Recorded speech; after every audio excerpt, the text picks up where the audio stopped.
Here from Washington, 24 hours from now, the President and First Lady will be putting on their tux, their gown, and heading out to those inaugural balls. Tonight, we wanted to know when this tradition began and why now so many of them. It wasn't called an inaugural ball, but George Washington did hold one 1 week after his inauguration in 1789. 300 guests. Our first president is said to have danced the minuet. The tradition of an inaugural ball officially began with James Madison, First Lady Dolly Madison hosting, a heavy cost at the time, $4 to get in. And while Dolly is said to have enjoyed the ball, her husband remarked, "I would much rather be in bed." In 1865, the ball following Lincoln's second inauguration, 4,000 dancing the waltz. And at midnight, oysters, roast beef, and lobster were served on a giant table.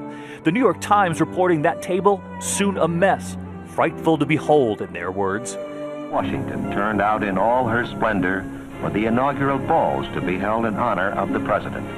After World War II, the idea of multiple inaugural balls. Dwight and Mamie Eisenhower dancing here at one of 4 different galas. This image shows the newly inaugurated President and Mrs. Kennedy leaving the White House for 5 balls in 1961. And who was waiting? You make me feel so young. Frank Sinatra, who would perform for them. Historians say JFK behind a tradition of inviting the famous to join the fanfare.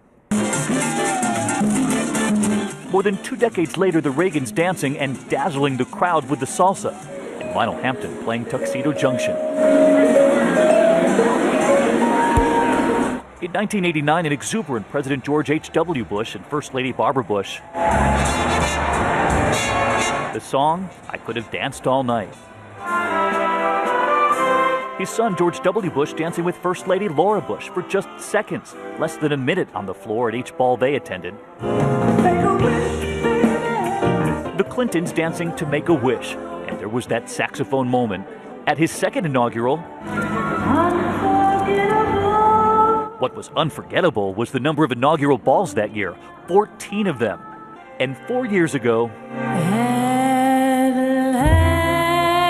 Beyoncé at her first performance for the first couple, 10 balls, and in between galas, an image of the Obamas riding in a golf cart, giving their feet a rest.